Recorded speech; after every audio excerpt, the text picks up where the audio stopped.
نسبت حضرت موسیٰ علیہ السلام کے ہم زیادہ حقدار ہیں۔ یہود نے تو اس کو ایک قومی دن کا درجہ دے رکھا تھا، حالانکہ یہ دن دین اسلام کی تاریخ کا ایک تابناک باب ہے، اور دین اسلام کی تاریخ تو حضرت آدم سے شروع ہوتی ہے۔ اس موقع پر حضور صلی اللہ تعالیٰ علیہ وآلہ وسلم نے فرمایا، ہم اس دن کو روزہ رکھنے کے زیادہ حقدار ہیں۔ چنانچہ اس دن سے جناب آپ صلی اللہ تعالیٰ علیہ وآلہ وسلم نے 10 محرم الحرام کا روزہ رکھنا شروع فرما دیا۔ تو یہ جو 10ویں کا دن ہے، عاشورہ کا دن، اس کی ایک خاص اہمیت جو ہے اس کو حاصل ہے، اور یہ جو ہے تاریخ اسلام کا پہلے سے ہی، یعنی حضرت آدم علیہ السلام کے دور سے لے کر ہی یہ دن جو ہے اہمیت کا حقدار تھا۔ یہود کو آپ صلی اللہ تعالیٰ علیہ وآلہ وسلم نے دیکھا کہ وہ اس دن روزہ رکھتے ہیں۔ اس کی وجہ کیا تھی؟ کہ اس کی وجہ یہ تھی کہ حضرت موسیٰ علیہ السلام کو اور بنی اسرائیل کو جو ہے فرعون کے ظلم سے نجات ملی تھی۔ تو اب دیکھیے کہ بنی اسرائیل جو کہ اپنے عقائد سے پھر گئے تھے، درست اسلامی تعلیمات سے پھر گئے تھے، تو آپ صلی اللہ تعالیٰ علیہ وآلہ وسلم نے فرمایا کہ ان سے زیادہ تو ہم حقدار ہیں کہ ہم اس دن کا روزہ رکھیں۔ ظاہر ہے درست عقائد جو ہیں جن کے ہوتے ہیں وہ اس بات کے زیادہ حقدار ہیں کہ وہ روزہ رکھیں، تو آپ نے کیا فرمایا کہ ہم اس کا روزہ رکھیں گے۔ اور پھر یہ کہ آپ صلی اللہ تعالیٰ علیہ وآلہ وسلم کی حدیث ہے کہ روزہ رکھو اور اس میں یہود کی مخالفت کرو، یعنی اس کے ساتھ ایک دن کا روزہ ملاؤ، اگلے یا پچھلے دن کا، یعنی آپ روزہ رکھیں گے تو یا آپ 9ویں 10ویں کا رکھیں اکٹھے، یا آپ 10ویں 11ویں کا رکھیں۔ البتہ یہ کہ عاشورہ کا دن زیادہ امپورٹنٹ ہے۔ اگر کوئی اتنا بیمار ہے یا کوئی ایسی صورتحال ہے کہ 2 روزے رکھنا پاسبل نہیں ہے، تو آپ کم از کم عاشورہ کا، یعنی جو کل آئے گا 10ویں کا رکھ لیں، لیکن افضل یہ ہے کہ آپ 2 روزے ملائیں، یعنی 9ویں 10ویں یا 10ویں 11ویں، تاکہ ہمیں یہودیوں سے کوئی نسبت نہ ہو۔ تو اب ہم نے جیسا کہ پڑھا کہ اس دن کو ایک خاص واقعہ کربلا سے بھی نسبت حاصل ہے، تو اس وجہ سے اس کو غم کا ایک مہینہ بنا لیا گیا ہے، جبکہ اسلام میں جو ہے شہادت کا معاملہ کوئی رنج و غم والی بات نہیں ہے، بلکہ یہ تو ایک مرد مومن کے لیے فوز و مرام اور فلاح و کامرانی کا بلند ترین اور عرفہ و اعلیٰ مقام ہے۔ دلیل کے لیے سورہ بقرہ کی آیت نمبر 154، وَلَا تَقُولُوا لِمَن يَقْتُلُ فِي سَبِيلِ اللَّهِ أَمْوَاتٌ بَلْ أَحْيَاءٌ وَلَٰكِن لَّا تَشْعُرُونَ، یعنی جو اللہ کی راہ میں قتل کیے جائیں انہیں مردہ نہ کہو،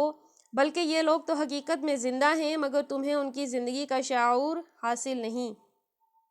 اسی طرح سے سورہ آل عمران کی آیت ہے، ترجمہ، جو لوگ اللہ کی راہ میں قتل ہوئے ہیں ان کو مردہ خیال نہ کرو، بلکہ وہ زندہ ہیں، اپنے رب کے پاس سے روزی پا رہے ہیں۔ تو اس جو آیتیں ہیں ان کو پیش نظر رکھتے ہوئے ان مقتولین کی برزخی زندگی میں حیات اور اس میں رزق پانے کی کیفیات امور غیب سے متعلق ہیں، لہٰذا اس کا کوئی تصور و شعور اس عالم ناسوت میں ہمارے لیے ممکن نہیں۔ یعنی اب ان کی زندگی کیسی ہے عالم برزخ میں، اس کا ہم اندازہ نہیں کر سکتے، البتہ یہ کہ قرآن سے ثابت ہے کہ وہ اعلیٰ مقام پر ہیں، انہیں جو ہے مردہ بھی نہ کہا جائے، ان کو وہ زندگی حاصل ہے جس کا ہمیں شعور نہیں ہے۔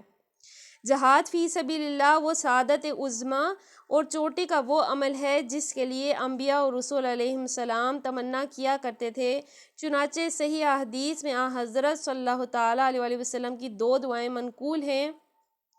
ایک دعا ہے اللہم انی اسألک شہادۃ فی سبیلک، اور دوسری دعا ہے اللہم ارزقنی شہادۃ فی سبیلک۔ اور مزید برآں حضرت کا یہ قول حدیث میں منقول ہے کہ میرے دل میں بڑی آرزو اور تمنا ہے کہ میں اللہ کی راہ میں قتل کر دیا جاؤں، پھر مجھے زندہ کیا جائے، پھر قتل کیا جاؤں، پھر زندہ کیا جاؤں، پھر قتل کیا جاؤں، پھر زندہ کیا جاؤں اور پھر قتل کیا جاؤں۔ تو اللہ تعالیٰ کی سنت رہی ہے کہ رسول قتل نہیں ہوتے، اس لیے اس طرح عالم ظاہری میں رسول کی مغلوبیت کا پہلو نکلتا ہے، لیکن اس حدیث سے مرتبہ شہادت کے رفیع و متہم بشان ہونے کا اندازہ لگا لیجئے۔ اور اس کے علاوہ آپ صلی اللہ تعالیٰ علیہ وآلہ وسلم کا یہ ارشاد گرامی بھی سن لیجئے مسلم و ابو داؤد سے کہ جس مسلمان کی موت اس حال میں آئی کہ نہ اس نے کبھی اللہ کی راہ میں جنگ کی، نہ ہی اس کے دل میں راہ حق میں سر کٹا کر سرخ رو ہونے کی تمنا و آرزو پیدا ہوئی، اس کی موت ایک قسم کے نفاق پر ہوئی۔ پس شہادت ہرگز رنج و الم، سوگ اور ماتم کرنے والی چیز نہیں ہے۔ تو اب دیکھیے کہ اللہ کی راہ میں شہادت اتنی افضل چیز ہے کہ ہمارے نبی اس کی تمنا کرتے تھے، جیسے کہ اوپر ہم نے دو دعائیں سنی کہ آپ نے اللہ تعالیٰ سے جو ہے دعا مانگی کہ مجھے اپنے راستے میں شہادت دے، اور پھر فرمایا میری خواہش ہے کہ میں اللہ کے راستے میں 3 دفعہ فرمایا کہ میں جو ہے قتل کیا جاؤں، یعنی شہید کیا جاؤں، پھر زندہ کیا جاؤں، 3 دفعہ آپ نے یہ فرمایا۔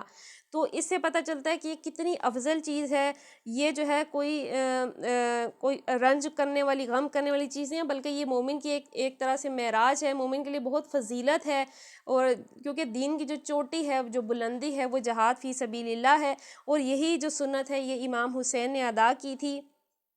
اور اس کا ہمیں کیسے پتہ چلتا ہے کہ ہم نے اس پہ غم نہیں منانا؟ کیونکہ اگر کوئی ایسا شہادت یا ماتم کرنے والی شے دین میں ہوتی تو وہ جو ہے دور نبوت سے ہی ثابت ہوتی ہے۔ اب دیکھیں کہ دور نبوت کا کون سا واقعہ ہے جو شہادات سے خالی ہے؟ آپ شروع سے دیکھیں، اسلام کی پہلی شہید حضرت سمیہ رضی اللہ تعالیٰ عنہ سے دیکھیں، اور آگے آپ دیکھتے جائیں ایک ایک شہید، حتیٰ کہ پیارے آقا صلی اللہ تعالیٰ علیہ وآلہ وسلم کے چچا حضرت حمزہ کی شہادت۔ اب اگر شہادت پہ غم منانے کا کوئی ثابت ہوتا تو ان سے زیادہ کون مستحق تھا کہ ان کے جو وفات والا دن تھا اس کو سوگ کا دن بنا دیا جاتا؟ ان کے ساتھ رسول اللہ صلی اللہ تعالیٰ علیہ وآلہ وسلم کی قرابت داری تھی، یعنی وہ آپ کے اہل بیت میں سے ہی تھے، بلکہ چہرے رشتے تھے، چچا بھتیجے کا رشتہ تھا، خالہ زاد بھائی بھی ہیں، رضائی بھائی بھی ہیں۔ عرب میں رضاعت کا رشتہ جو ہے بالکل خونی رشتے کے برابر سمجھا جاتا ہے، تو اس لیے اس کی بنا پہ ہمیں پتہ ہے کہ نکاح وغیرہ کی حرمت ہوتی ہے۔ تو اس طرح سے کئی ساری چیزیں ہیں، آپ نے ان کو اسد رسول یا اسد رسول ہی، آپ کو جو ہے یہ لقب بھی عطا ہوئے ہیں، اور مزید یہ کہ ان کی وفات، اب دیکھیے کہ جو شہادت تھی ان کی، اس میں بھی کتنا دردناک پہلو تھا کہ اعضائے بریدہ مسلح شدہ اور شکم چاک ہے، کلیجہ نکال کر چبانے کی کوشش کی گئی۔ اب اگر سوگ ہوتا تو اس دن منایا جاتا، اور اسی طرح سے کئی سارے واقعات ہیں۔ ہم نے دیکھا ہے کہ اسلام میں پیارے آقا صلی اللہ تعالیٰ علیہ وآلہ وسلم کی جو اولاد ہے ان کو کیسے کیسے، حضرت زینب کو کیسے کیسے تکلیفیں دی گئی، تو کئی سارے ایسے موقع آئے ہیں۔ اگر یہ چیز جائز ہوتی تو ان کے دن جو ہے جو بھی یہ عظیم شہادتیں ہوتی رہی ہیں اسلام میں، موقع پہ احد کے دن کو دیکھیں کتنا سخت تھا، اور اسی طرح سے کئی ساری ایسی جنگیں ہوئی ہیں جن میں جو ہے بہت سارے صحابہ نے اور آل رسول میں سے بھی جو ہے قربانیاں پیش کی گئی ہیں، تو لیکن کسی بھی دن کو اس طرح سے سوگ کا دن نہیں جو ہے کہا گیا، بلکہ یہ تو ہمارے لیے عظمت کا اور ایک فخر کا دن ہے، اور اس سے ہم نے سبق سیکھنا ہے کہ حق کے لیے جب آپ کھڑے ہوئے تو آپ کو جو ہے حق کے لیے جو کھڑے ہونے کی سنت ہے وہ آپ نے ادا کی، تو وہ ہم نے اس سے سبق لینا ہے۔ آج ہم انشاءاللہ عز و جل کچھ احادیث مبارکہ سنیں گے حضرت امام حسن و حسین کے جو فضائل ہیں، جو صحیح حدیثوں سے ثابت ہوتے ہیں، کچھ ہم حدیثیں پڑھیں گے۔ کل انشاءاللہ عز و جل ہم مختصر سا واقعہ حضرت امام جعفر کی زبانی جو انہوں نے بیان کیا، کربلا کا واقعہ، وہ انشاءاللہ عز و جل ہم کل سنیں گے۔ تو آئیے ابھی ہم جو ہے کچھ فضائل امام حسن و حسین رضی اللہ تعالیٰ عنہ کے بارے میں احادیث مبارکہ سنتے ہیں۔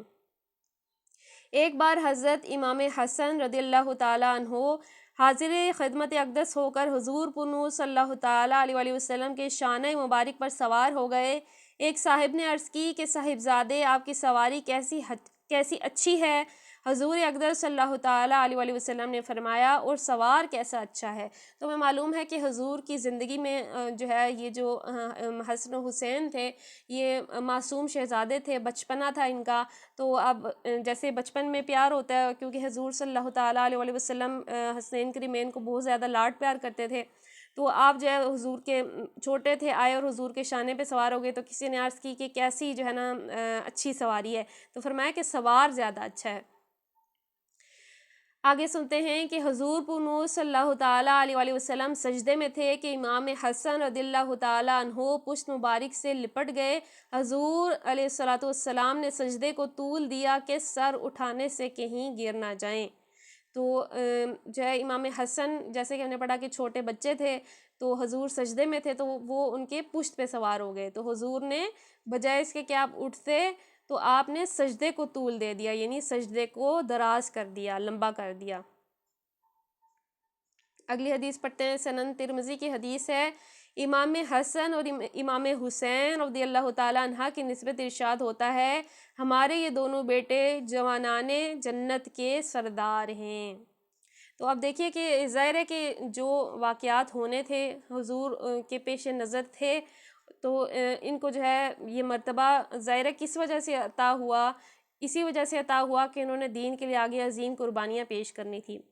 اور فرمایا جاتا ہے سنن ابن ماجہ میں، فرمایا ان کا دوست ہمارا دوست، ان کا دشمن ہمارا دشمن۔ اور فرماتے ہیں یہ دونوں عرش کی تلواریں ہیں۔ اور فرماتے ہیں حسین مجھ سے ہے اور میں حسین سے ہوں، اللہ دوست رکھے اسے جو حسین کو دوست رکھے، حسین ثبت ہے اسبات سے۔ یہ سنن ترمذی کی حدیث ہے۔ آگے کچھ اور حدیثیں ہیں، ان میں سے کچھ ضعیف بھی ہیں، تو فضائل کے بارے میں جو ضعیف حدیث ہو وہ سنی جا سکتی ہے۔ تو آئیے اس کو سنتے ہیں۔ ایک روز حضور پر نور صلی اللہ تعالیٰ علیہ وآلہ وسلم کے داہنے زانو پر امام حسین رضی اللہ تعالیٰ عنہ اور بائیں پر حضور صلی اللہ تعالیٰ علیہ وآلہ وسلم کے صاحبزادے حضرت ابراہیم رضی اللہ تعالیٰ عنہ بیٹھے تھے۔ حضرت جبریل علیہ السلام نے حاضر ہو کر عرض کی کہ ان دونوں کو خدا حضور صلی اللہ تعالیٰ علیہ وآلہ وسلم کے پاس نہ رکھے، ایک کو اختیار فرما لیجئے۔ حضور صلی اللہ تعالیٰ علیہ وآلہ وسلم نے امام حسین رضی اللہ تعالیٰ عنہ کی جدائی گوارا نہ فرمائی۔ 3 دن کے بعد حضرت ابراہیم رضی اللہ تعالیٰ عنہ کا انتقال ہو گیا۔ اس واقعے کے بعد جب حاضر ہوتے، آپ صلی اللہ تعالیٰ علیہ وآلہ وسلم بوسے لیتے اور فرماتے ایسے کو مرحبا جس پر میں نے اپنا بیٹا قربان کیا۔ تو جیسے کہ ہم نے پڑھا حدیث ضعیف ہے، البتہ یہ کہ ان کے فضائل کے بارے میں ہے تو اس لیے ہم اس کو سن رہے ہوں۔ آگے سنن ترمذی کی حدیث ہے، فرماتے ہیں یہ دونوں میرے بیٹے اور میری بیٹی کے بیٹے ہیں، الہی میں ان کو دوست رکھتا ہوں، تو بھی انہیں دوست رکھ اور اسے دوست رکھ جو انہیں دوست رکھے۔ بطول زہرا رضی اللہ تعالیٰ عنہا سے فرماتے ہیں میرے دونوں بیٹوں کو لاؤ، پھر دونوں کو سونگتے اور سینہ انور سے لگا لیتے۔ یہ بھی سنن ترمذی کی حدیث ہے۔ تو کیا فرماتے ہیں کہ میرے بیٹوں کو لاؤ اور جو ہے آپ ان کو سونگتے، آپ ان کو پیار کرتے، سینہ انور سے لگاتے، تو اس سے جو ہے ظاہر ہوتا کہ آپ کو ان سے اس قدر محبت تھی، اور دوسرا یہ بھی ظاہر ہوتا ہے کہ بچوں سے جو ہے محبت کرنا، انہیں لاڈ کرنا، ان کو سونگنا، ان کو اپنے سینے سے لگانا، یہ سنت رسول سے ہے۔ تو ہمیں بھی جو ہے اس سنت کو ادا کرنا چاہیے، بچوں سے پیار کرنا چاہیے، اور جو ہے انہیں جو ہے ایسے بوسہ دینا، گود میں بٹھانا، یہ سنت سے چیزیں ثابت ہیں۔ تو یہ تھے فضائل ان کے امام کے، اور پھر جو ہے ان کے ساتھ امت کا کیا معاملہ تھا، کیسے جو ہے ان کو شہید کیا گیا اور وہ کیسے ڈٹے رہے حق کی خاطر، اور کیسے انہوں نے اللہ کی راہ میں قربانی پیش کی۔ مختصر واقعہ اور تھوڑا بہت ہم پس منظر اس کا کل انشاءاللہ عز و جل سنیں گے۔ آج ہم جو ہے اپنی سورہ بقرہ کی جو ہے تفسیر پہ آ جاتے ہیں۔ آخری 2 آیتیں ہیں ہماری سورہ بقرہ، آیت نمبر 285۔ اعوذ باللہ من الشیطان الرجیم، بسم اللہ الرحمن الرحیم۔ آمن الرسول بما انزل الیہ من ربہ والمؤمنون كل آمن بالله وملائكته وكتبه ورسله لا نفرق بين أحد من رسله وقالوا سمعنا وأطعنا غفرانك ربنا وإليك المصير۔ آمن الرسول، مان لیا رسول نے، بما انزل الیہ، جو کچھ نازل ہوا اس کی طرف، من ربہ، اس کے رب کی طرف سے، والمؤمنون، اور مومن، کل آمن باللہ، سب ایمان لائے اللہ پر، وملائکتہ، اور اس کے فرشتوں پر، وکتبہ، اور اس کی کتابوں پر، ورسلہ، اور اس کے رسولوں پر، لا نفرق بین احد، ہم نہیں فرق کرتے ان کے درمیان کسی سے، من رسولہ، اس کے رسولوں کے، وقالوا سمعنا، اور انہوں نے کہا ہم نے سنا، واطعنا، اور ہم نے اطاعت کی، غفرانک ربنا، ہماری بخشش فرما اے ہمارے رب، وإلیک المصیر، اور ہمیں تیری ہی طرف لوٹ کر جانا ہے۔ رسول اس ہدایت پر ایمان لایا جو اس کے رب کی طرف سے اس پر نازل ہوئی، اور جو لوگ اس رسول کو ماننے والے ہیں انہوں نے بھی اس ہدایت کو دل سے تسلیم کر لیا۔ یہ سب اللہ، اس کے فرشتوں اور اس کی کتابوں اور اس کے رسولوں کو مانتے ہیں، اور ان کا قول یہ ہے کہ ہم اللہ کے رسولوں کو ایک دوسرے سے الگ نہیں کرتے، ہم نے حکم سنا اور اطاعت قبول کی، مالک ہم تجھ سے خطا بخشی کے طالب ہیں اور ہمیں تیری ہی طرف پلٹنا ہے۔ تو اس آیت میں دیکھیے کہ عظیم آیت ہے، اس میں ایمان والوں کے جو ہے فضائل بیان ہوئے ہیں کہ جو ہے وہ کن کن چیزوں پر ایمان لاتے ہیں۔ تو اس آیت میں تفصیلات سے قطع نظر کر کے اسلام کے عقائد اور اسلامی طرز عمل کا خلاصہ بیان کر دیا گیا ہے، اور وہ یہ ہے کہ اللہ کو، اس کے فرشتوں کو، اس کی کتابوں کو ماننا،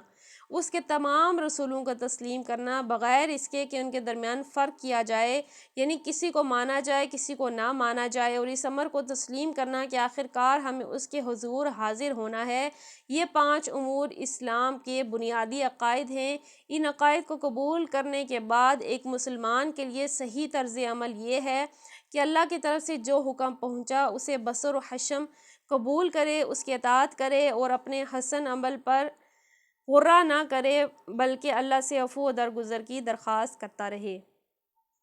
تو اب یہ 5 چیزیں بہت بنیاد ہیں، اور جو لوگ مومن جن کو ہم کافر کہتے ہیں وجوہات یہی ہیں کہ ان میں کمی ہوتی ہے۔ فار ایگزامپل کوئی اللہ کو مانتا ہے اور اس کے رسولوں کو، جیسا کہ ہمیں پتہ ہے کہ حضرت عیسیٰ کو مانتے ہیں، کچھ حضرت موسیٰ کو، موزیز، جیزس، ان کا تذکرہ ہے بائبل میں بھی، لیکن وجہ کیا ہے کہ انہوں نے رسولوں میں فرق کیا، بعض کو قبول کیا، بعض کو قبول کرنے سے انکار کیا۔ جیسے کہ اگر کوئی حضرت عیسیٰ کو تو مانتا ہے لیکن پیارے آقا صلی اللہ تعالیٰ علیہ وآلہ وسلم کو آخری نبی نہیں تسلیم کرتا، آپ کی لائی ہوئی شریعت کو قبول نہیں کرتا، تو وہ مسلمان نہیں ہے۔ تو اس لیے جو بھی رسولوں میں فرق کرے، اور پھر یہ کہ رسولوں کو ان کی شان سے بڑھانا، یہ بھی جو ہے کفر ہے۔ جیسا کہ ہمیں پتہ ہے کہ وہ خدا کا درجہ دیتے ہیں حضرت عیسیٰ علیہ السلام کو، یا کوئی بھی ایسا معاملہ ہے، پھر یہ کہ ایک خدا کے علاوہ کسی کو تسلیم کرنا ہے، تمام چیزیں کفر میں آتی ہیں۔ تو صحیح عقائد کیا ہیں؟ صحیح یہی ہے کہ جو ہے ایمان لائے اس پر جو اس کی رب کی طرف سے نازل ہو، یعنی کہ کتاب، شریعت جو بھی نازل ہوئے، اس کے رسولوں کو مانے، ان کی تعلیمات کو دل سے قبول کرے۔ پھر کیا ہے؟ اللہ، اس کے فرشتوں، اس کی کتابوں، اس کے سب رسولوں کو مانے، اور پھر یہ بھی کہے کہ ہم کسی رسول پر ایمان لانے میں فرق نہیں کرتے، یعنی ہم سب کو قبول کرتے ہیں کہ اللہ کی طرف سے نبی تھے، اللہ کی طرف سے جو ہے درست شریعت لے کر آئے تھے، اور آخری جو ہمارے لیے شریعت ہے اوبیسلی وہ یہی دین اسلام ہی ہے، کیونکہ باقی دینوں میں ان کے پیغام میں تحریف کر دی گئی تھی۔ اور پھر مومن کی شان کیا ہوتی ہے کہ وہ کہتا ہے سمعنا واطعنا، یعنی ہم نے سن لیا اور مان لیا، یعنی وہ نہیں ہوتا کہ جو کہے ہم نے سن لیا اور قبول نہیں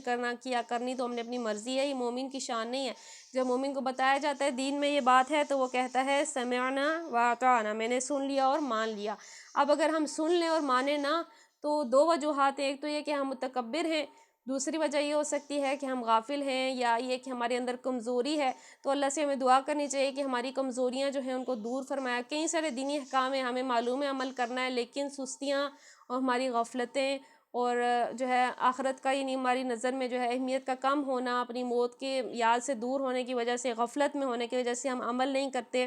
تو اللہ سے معافی مانگنی چاہیے۔ تو اس لیے جو یہ کہتا ہے سمعنا واطعنا، اس کے بعد وہ یہ کہتا ہے کہ غفرانک ربنا والیک المصیر، کہ اللہ میری بخشش کر دے، یعنی میں نے کوئی ایسا عمل کر دیا جس میں نے تیری اطاعت نہیں قبول کی تو اس پہ میری بخشش کر دے، کیونکہ مجھے تیری طرف پلٹنا ہے۔ آخری آیت سنتے ہیں۔ یہ جو آیتیں ہیں یہ دعائیں ہیں، بہت عظیم جو ہے یہ آیتیں ہیں، اور اس کے حوالے سے کچھ احادیث مبارکہ بھی ہیں، ان کی سند کے حوالے سے مجھے علم نہیں ہے، البتہ ان کا مفہوم یہی ہے کہ یہ جو 2 عظیم آیتیں ہیں یہ جب اتاری گئی تھیں تو اس کو جو ہے خاص تحفہ امت کے لیے بیان کیا گیا تھا، اور جیسے کہ ہم نے حدیثوں میں بھی پڑھا ہے کہ جو شخص رات کے وقت یہ 2 آیتیں پڑھ لیتا ہے تو وہ اس کے لیے کافی ہو جاتی ہیں۔ تو ان 2 آیتوں کے کئی سارے فضائل ہیں، ان کو یاد کرنا چاہیے، اور ان کو جو ہے ڈیلی ہمیں کوشش کرنا چاہیے کہ صبح و شام کے اذکار میں بھی پڑھیں اور رات سونے سے پہلے بھی پڑھیں۔ آخری آیت سنتے ہیں سورہ بقرہ کی آیت نمبر 286۔ لا يكلف الله نفسا الا وسعها لها ما كسبت وعليها ما اكتسبت ربنا لا تؤاخذنا ان نسينا او اخطأنا ربنا ولا تحمل علينا إصرا كما حملته على الذين من قبلنا ربنا ولا تحملنا ما لا طاقة لنا به واعف عنا واغفر لنا وارحمنا أنت مولانا فانصرنا على القوم الكافرين۔ لا یکلف اللہ نفسا، اللہ نہیں تکلیف دیتا کسی کو الا وسعہا مگر اس کی گنجائش کے برابر، لہا ما کسبت اس کے لیے ہے جو اس نے کمایا، وعلیہا ما اکتسبت اور اس پر جو اس نے کمایا۔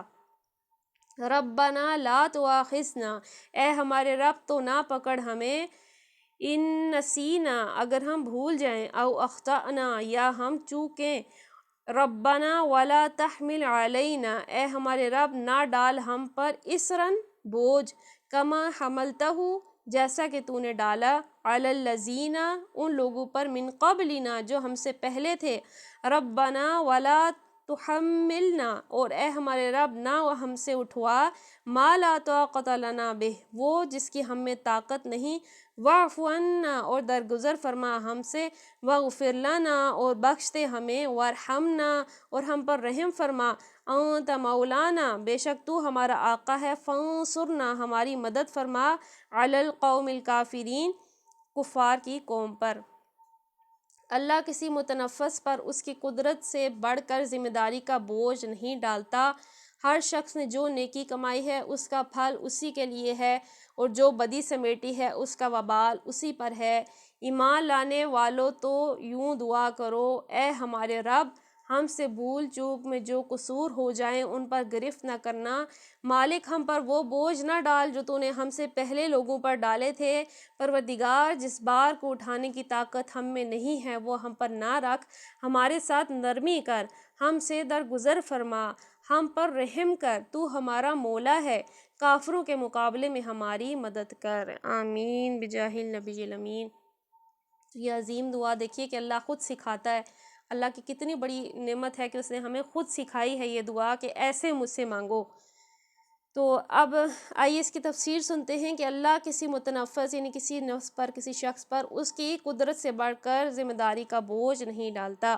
یعنی اللہ کے ہاں انسان کی ذمہ داریاں اس کی مقدرت کے لحاظ سے ہیں۔ ایسا ہرگز نہ ہوگا کہ بندہ ایک کام کرنے کی قدرت نہ رکھتا ہو اور اللہ اس سے باز پرس کرے کہ تو نے فلاں کام کیوں نہیں کیا، یا ایک چیز سے بچنا فی الحقیقت اس کی قدرت سے باہر ہو اور اللہ اس سے مواخذہ کرے کہ تو نے اس سے پرہیز کیوں نہ کیا۔ لیکن یہ یاد رہے کہ اپنی قدرت کا فیصلہ کرنے والا انسان،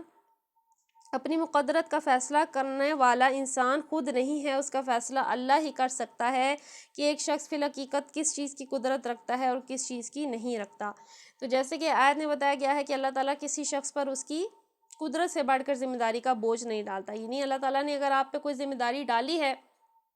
تو obviously وہ اسی لیے ڈالی ہے کہ آپ اس کو اٹھانے کی طاقت رکھتے ہیں۔ فار ایگزامپل کسی کی ذمہ داری ہے گھر کو کما کے کھلانا،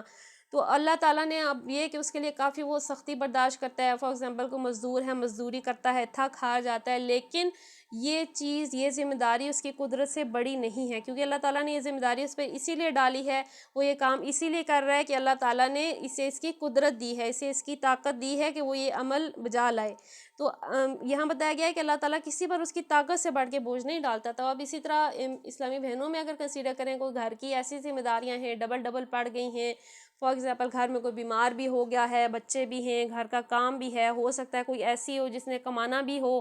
تو اب وہ اس کی زندگی کافی ٹف ہو گئی ہے، لیکن at the end of the day ہم نے یہ یاد رکھنا ہے کہ اللہ تعالیٰ کسی پر اس کی قدرت سے زیادہ بوجھ نہیں ڈالتے۔ ہم پہ اللہ تعالیٰ نے جو بھی ذمہ داری ڈالی ہے وہ اسی لیے ہے کہ ہم اس کو جو ہے ہم عمل کر سکتے ہیں اس پہ، یعنی وہ ہماری قدرت سے باہر نہیں ہے، ہم پہ وہ بوجھ اسی لیے ہے کہ ہم اس کو جو ہے پورا کر سکتے ہیں، مکمل کر سکتے ہیں۔ تو یہ چیز انسان کو یاد رکھنی ہے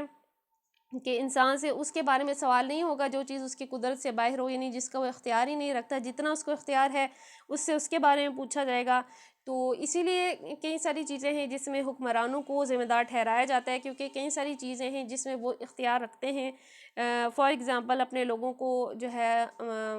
لوگوں پہ شریعت نافذ کرنا، لوگوں کو جو ہے سود سے، حرام سے محفوظ کرنا، اسلامی سزائیں نافذ کرنا، یہ جو حکمران ہیں وہ تو قدرت اس پہ رکھتے ہیں اور وہ بل چینج کر سکتے ہیں، اللہ کی شریعت کو نافذ کر سکتے ہیں، تو اسی لیے ان کا بار بڑا ہے کہ ان کی ذمہ داری بھی بڑی تھی، تو انہوں نے اب جتنا عمل کیا ہے اس لیے ان کا مواخذہ بھی زیادہ ہوگا، تو اس لیے ہر ایک سے اتنا ہی سوال ہوگا جتنے کی اس کو قدرت دی گئی تھی۔ آگے پڑھتے ہیں، پھر کیا فرمایا کہ جو شخص جس نے جو نیکی کمائی ہے اس کا پھل اسی کے لیے ہے، جو بدی سے میٹی ہے اس کا وبال اسی پر ہے۔ یہ اللہ کے قانون مجازات کا دوسرا قاعدہ کلیہ ہے۔ ہر آدمی انعام اسی خدمت پر پائے گا جو اس نے خود انجام دی ہو۔ یہ ممکن نہیں کہ ایک شخص کی خدمت پر دوسرا انعام پائے، اور اسی طرح ہر شخص اسی قصور میں پکڑا جائے گا جس کا وہ خود مرتکب ہوا ہو۔ یہ نہیں ہو سکتا کہ ایک نے قصور میں دوسرا پکڑا جائے۔ ہاں، یہ ضرور ممکن ہے کہ ایک آدمی نے کسی نیک کام کی بنا رکھی اور دنیا میں ہزاروں سال تک اس کام کے اثرات چلتے رہیں اور یہ سب اس کے کارنامے میں لکھے جائیں، ٹھیک ہے۔ تو جو صدقہ جاریہ ہے وہ تو آپ کے لیے جاری رہے گا۔ کوئی آپ نے ایسا کام کیا، کوئی ایسا مدرسہ کھول دیا، ایسی مسجد بنا دی، کوئی ایسا درخت لگا دیا، کوئی بھی نیک کام جو کہ صدقہ جاریہ وہ چلتا رہا، وہ آپ نے نہ بھی کیا، آپ دنیا سے چلے بھی گئے، وہ چلتا رہے گا۔ اس کے علاوہ جو ہے آپ کو اپنے عمل کا ہی ملے گا، جتنا آپ نے کیا آپ کو وہی ملے گا۔ یہ نہیں ہو سکتا کہ کسی کے عمل کا اجر آپ کو مل جائے۔ تو اس لیے کہا جاتا ہے کہ صدقہ جاریہ ایسی نیکی، جیسے نیک اولاد بھی صدقہ جاریہ ہے، وہ پیچھے سے نیک عمل کرتی رہے گی، آپ کو اجر ملتا رہے گا۔ یا آپ نے کسی کو علم سکھا دیا، وہ پیچھے سے عمل کرتا رہے، آپ کو اجر ملے گا۔ کسی کو آپ نے نماز سکھا دی، کوئی نیک عمل ایسا بتا دیا کہ وہ ڈیلی کرتا ہے، جیسے کہ دیکھیں نا ہم چھوٹے چھوٹے عمل پڑھتے ہیں۔ فار ایگزامپل ہم نے حدیثیں پڑھی تھی کہ جو 100 دفعہ سبحان اللہ و بحمدہ پڑھتا ہے اس کے تمام گناہ معاف ہو جاتے ہیں، بھلے وہ سمندر کی چاہ کے برابر ہیں۔ اب آپ نے کسی کو یہ بتا دی فار ایگزامپل حدیث کے روزانہ 100 دفعہ سبحان اللہ و بحمدہ پڑھا کرو، اس کی پکی عادت بن گئی، وہ اس نے ہمیشہ پڑھا، پھر اس نے اپنی اولاد کو جو ہے اس کی تعلیم دی، اس کی اولاد نے اس کی اولاد کو، تو آپ نے اس کو بتائی تھی، تو دیکھیے کہ صدقہ جاریہ بن گیا۔ تو اسی لیے کہا جاتا ہے کہ آپ جو بھی نیکی کی بات سنیں اس کو آگے بیان کریں، لوگوں کو بتائیں، خود جو عمل کریں اور کنسسٹنٹ اس کو اپنی ہیبٹ کا حصہ بنا لیں کہ ایک صدقہ جاریہ شروع ہو جائے گا ہمارے لیے۔ تو اسی لیے ایسا عمل کرنا چاہیے کہ جس کی جو ہے جس کا اثر جو ہے چلتا رہے، سالوں سال چلتا رہے، آپ کے جو ہے اعمال نامہ بڑھتا رہے۔ اس کے علاوہ یہی ہے کہ جو اجر کریں گے ادھر، اس کے بعد وہ ختم ہو جائے گا۔ لیکن اس کا اپوزٹ بھی ٹرو ہے کہ اگر ایک شخص نے برائی کی بنیاد رکھی اور صدیوں تک دنیا میں اس کا اثر رہے اور وہ ظالم اول کے حساب میں درج ہوتا رہے گا، تو اس کا اپوزٹ معاملہ بھی ہے، کسی نے کوئی برائی کا کھاتا کھول دیا، کوئی ایسی چیز جہاں گناہ ہوتا ہے اور اس نے اس کا سلسلہ شروع کیا تھا اور پھر وہ ہوتا رہا۔ اب اس میں کیا مثال دوں، آپ خود میڈیا دیکھ لیں، فلمیں، ڈرامے، چیزیں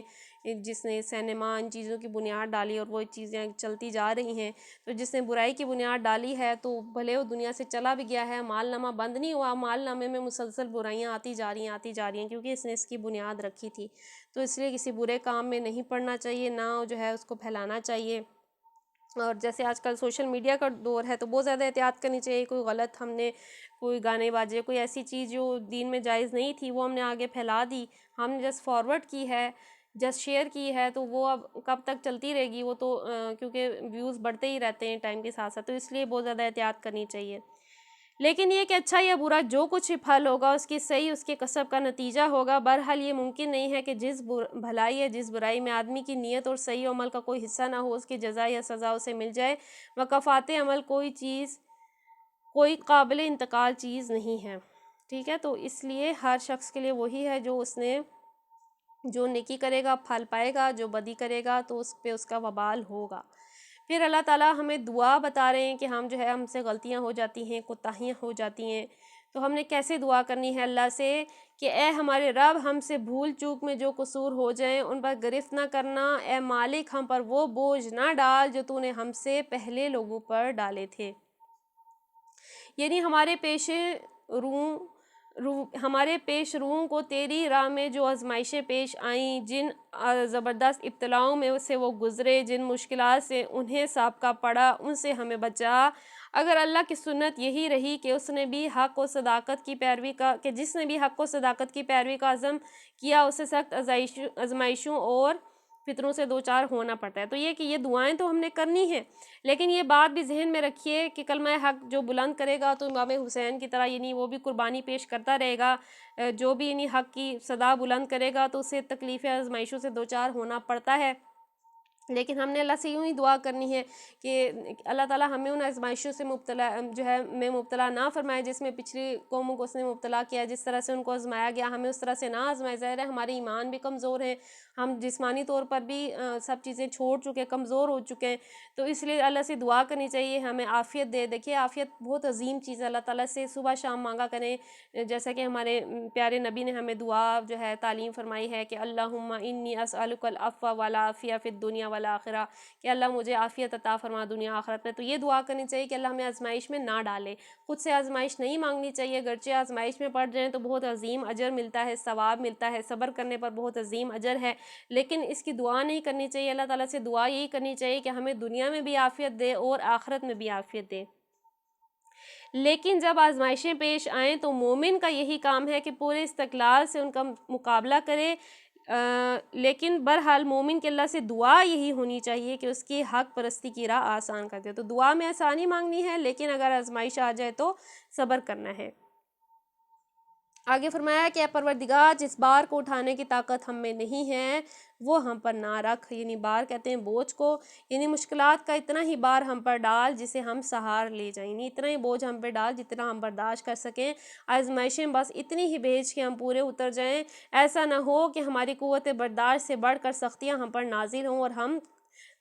ہمارے قدم راہ حق سے ڈگمگا جائیں۔ تو ایسا نہ ہو کہ ہم ایسی کوئی معاملہ ہو جائے کہ ہم راہ حق سے پھر جائیں، کوئی غلط کام میں پڑ جائیں، کوئی حرام میں پڑ جائیں، تو اس لیے اللہ سے دعا کرنی چاہیے عافیت کی کہ ہم پہ آزمائشیں نہ ڈال، جیسے کہ اللہ نے ہمیں خود تعلیم فرمایا ہے کہ تم اللہ سے یوں مانگو کہ جس بار کو اٹھانے کی طاقت ہم میں نہیں ہے وہ ہم پر نہ رکھ۔ پھر اللہ سے دعا کرنی ہے کہ اے ہمارے رب ہمارے ساتھ نرمی کر، ہم سے درگزر فرما، ہم پر رحم کر، تو ہمارا مولا ہے، کافروں کے مقابلے میں ہماری مدد فرما۔ تو اب کافروں کے مقابلے میں کیوں دعا مانگ رہے ہیں، کیوں اللہ تعالیٰ نے یہ دعا دی ہے، تو اس دعا کی پوری روح کو سمجھنے کے لیے یہ بات پیش نظر رہنی چاہیے کہ یہ آیت ہجرت سے تقریباً 1 سال پہلے معراج کے موقع پر نازل ہوئی تھی، جبکہ مکہ میں کفر و اسلام کی کشمکش اپنی انتہا کو پہنچ چکی تھی، مسلمانوں پر مصائب و مشکلات کے پہاڑ ٹوٹ رہے تھے۔ صرف مکہ ہی نہیں بلکہ سرزمین عرب پر کوئی جگہ ایسی نہ تھی جہاں کسی بندہ خدا نے دین حق کی پیروی اختیار کی ہو اور اس کے لیے خدا کی سرزمین پر سانس لینا دشوار نہ کر دیا گیا ہو۔ ہمیں معلوم ہے ہجرت سے پہلے بہت زیادہ سختیاں تھیں، جو کمزور و غلام تھے ان کو تو پہاڑی پہ لے جا کے تکلیفیں دی جاتی تھی، مارا پیٹا جاتا تھا، ہر ایک کو زودوں کو قید میں ڈال دیا جاتا تھا، ہر طرح کی جسمانی اور ذہنی اذیت پہنچائی جاتی تھی۔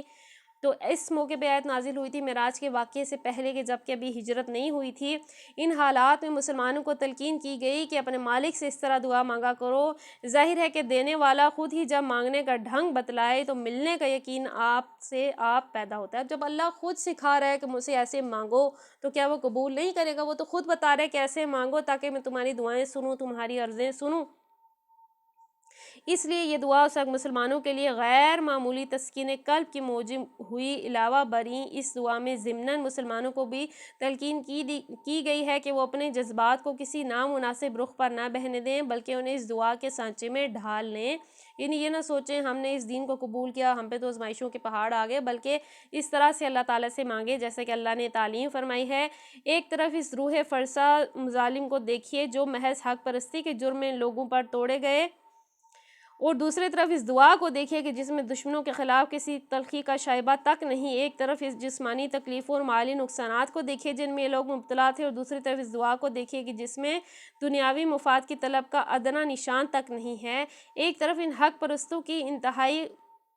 خستہ حالی کو دیکھیے اور دوسری طرف ان بلند اور پاکیزہ جذبات کو دیکھیے جن سے یہ دعا لبریز ہے۔ اس تقابل ہی سے صحیح اندازہ ہو سکتا ہے کہ اس وقت اہل ایمان کو کس طرز کی اخلاقی اور روحانی تربیت دی جا رہی تھی۔ تو یہ اللہ تعالیٰ مسلمانوں کی تربیت فرما رہے تھے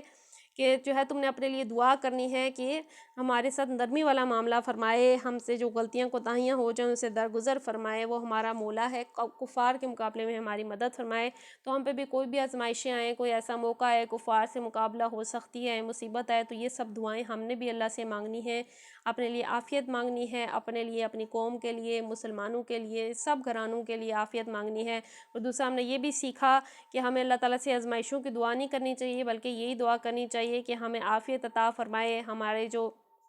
ہم پہ وہ بوجھ نہ ڈالے جیسا کہ بوجھ اس نے پچھلے لوگوں پر ڈالے تھے۔ دیکھیے ہم کمزور ہیں، ہمارا ایمان کہاں ہے امام حسین والا اور ان شہداء والا، شہدائے احد، شہدائے بدر والا، کہ جو ہر یعنی مصیبت کے آگے دین حق کی خاطر جو ہے وہ کلمہ حق بلند کرنے کے لیے ظالموں کے آگے کھڑے ہو گئے۔ بس اللہ سے یہ دعا کرنی چاہیے ہمیں آزمائشوں سے جو ہے محفوظ فرمائے، اور اگر کوئی ایسا معرکہ باطل و حق ہو تو ہمیں اس میں سرخرو فرمائے۔ تو اللہ تعالیٰ سے دعا کرتے ہیں کہ اللہ تعالیٰ آج ہم نے جو بھی احادیث مبارکہ سنی، جو ہم نے امام حسن و حسین کے فضائل سنے، ہمیں ان سے برکتیں عطا فرمائے، اور ہمیں جو ہے آل رسول کی پکی سچی محبت عطا فرمائے، اور جو ان کی عظیم قربانی میں سبق تھا ہمیں وہ حاصل کرنے کی توفیق عطا فرمائے، ہمیں بھی حق والوں کے ساتھ کھڑے ہونے کی توفیق عطا فرمائے۔ اور اللہ تعالیٰ سے دعا کرتے ہیں کہ اللہ تعالیٰ ہماری گرفت نہ کرے، ہماری غلطیوں کوتاہیوں سے درگزر فرمائے، ہم پہ کوئی ایسا بوجھ نہ ڈالے جس کی ہم طاقت نہیں رکھتے، اور ہمارے ساتھ نرمی والا معاملہ فرمائے، ہم سے درگزر فرمائے، اور ہم سے سدا سدا کے لیے راضی ہو جائے۔ آمین بجاہ النبی الامین صلی اللہ تعالیٰ علیہ وآلہ وسلم۔ السلام علیکم ورحمۃ اللہ وبرکاتہ۔